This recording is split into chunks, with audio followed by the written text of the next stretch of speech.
नमस्कार। हिंदी सीखते वक्त क्या वर्तमान काल यानी कि प्रेजेंट टेंस में अक्सर उलझन होती है? अगर हाँ, तो फिक्र मत कीजिए। आज हम इसे मिलकर इतना आसान बना देंगे कि सारे डाउट्स क्लियर हो जाएंगे। तो चलिए शुरू करते हैं। हिंदी में ना ये जो क्रिया के अलग अलग एंडिंग्स होते हैं, मतलब वर्ब एंडिंग्स, वो अक्सर हमें कंफ्यूज कर देते हैं, है ना? लेकिन आज हम इसी गुत्थी को सुलझाने वाले हैं।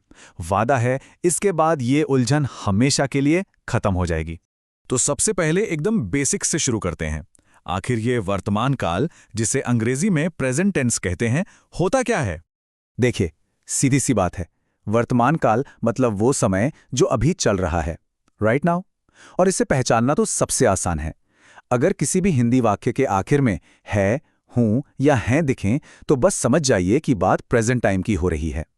चलिए अब वर्तमान काल के पहले प्रकार से शुरू करते हैं। ये है सामान्य वर्तमान या सिंपल प्रेजेंट टेंस। इसका इस्तेमाल हम अपनी आदतों को बताने के लिए या फिर उन बातों के लिए करते हैं जो हमेशा सच होती हैं। इसे पहचानना बच्चों का खेल है। बस क्रिया यानी वर्ब का अंत देखिए। अगर वहां ता है, ती है, ते हैं या ताहू जैसा कुछ भी दिखे, तो बस ये पक्का सामान्य वर्तमान काल है। और इसका नियम वो भी बहुत सीधा साधा है। कर्ता यानी सब्जेक्ट के साथ क्रिया का पहला रूप आता है। हाँ, एक बात याद रखनी है, अगर सब्जेक्ट वह या किसी का नाम है, मतलब थर्ड पर्सन सिंगुलर, तो क्रिया में एस या ईएस जुड़ता है, बिल्कुल इंग्लिश की तरह ही। जैसे कि वो स्कूल जाता है, यहां कर्ता है वो और क्रिया है जाना, जिसके अंत में ता है लगा है। देखा कितना सिंपल है। एक और उदाहरण देखते हैं। मैं अपना पाठ याद करता हूं। यहां सब्जेक्ट मैं है, तो क्रिया का अंत ता हूं से हो रहा है। Perfectly fits the rule. अच्छा, अब उन कामों की बात करते हैं जो बोलते समय भी हो रहे हैं, माने एन एक्शन इन प्रोग्रेस। इसे कहते हैं अपूर्ण वर्तमान काल या प्रेजेंट कंटिन्यूअस टेंस। इसे पहचानना तो और भी ज्यादा आसान है।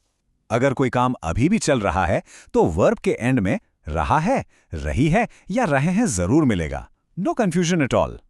इसका रूल समझने के लिए बस ये सोचिए कि सब्जेक्ट के साथ एक हेल्पिंग वर्ब लगता है और मेन वर्ब हमें बताता है कि काम अभी भी जारी है, चल रहा है। उदाहरण के लिए, राम एक पत्र लिख रहा है। यहां राम सिंगुलर सब्जेक्ट है और क्रिया के अंत में रहा है साफ साफ बता रहा है कि लिखने का काम अभी खत्म नहीं हुआ है, चल रहा है। अब एक प्लूरल यानी बहुवचन का उदाहरण देखिए। लड़कियां स्कूल जा रही हैं। क्योंकि लड़कियां प्लूरल है, इसलिए क्रिया का अंत रही हैं से हुआ है। सिंपल। चलिए अब उन कामों की बात करते हैं जो बस अभी अभी अभी खत्म हुए हैं। इस टेंस को हम कहते हैं पूर्ण वर्तमान काल या प्रेजेंट परफेक्ट टेंस। अच्छा, अगर कोई काम पूरा हो चुका है, तो आपको वर्ब के आखिर में चुका है, चुकी है, लिया है या दिया है जैसे शब्द मिलेंगे।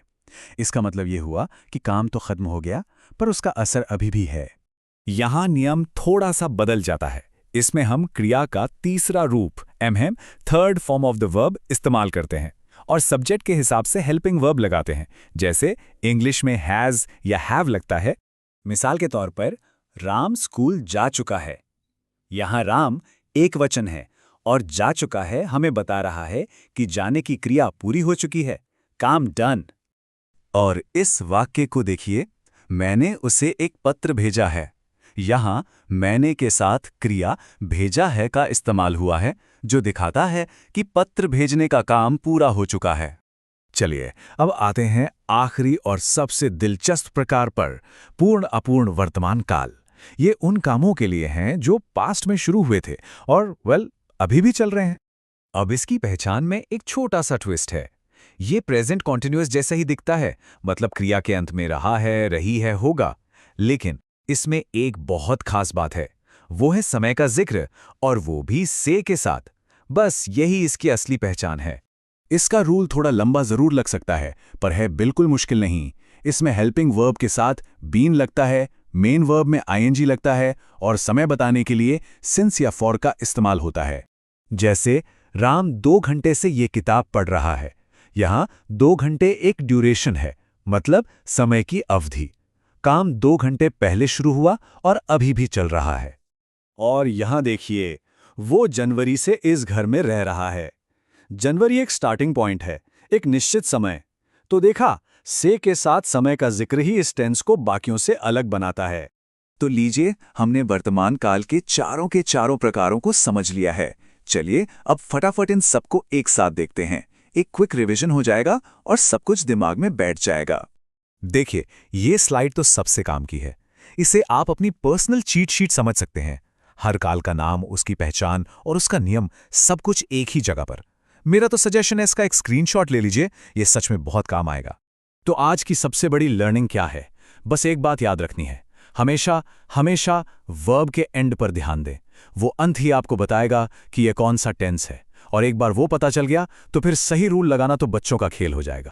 तो अब आप हिंदी के वर्तमान काल में माहिर हो चुके हैं। इस ज्ञान से आपकी हिंदी और भी फ्लुएंट और नेचुरल लगेगी। तो अब क्या अतीत यानी पास्ट टेंस में गोता लगाने के लिए तैयार हैं? खैर, उसकी बात फिर कभी करेंगे। तब तक अभ्यास करते रहिए।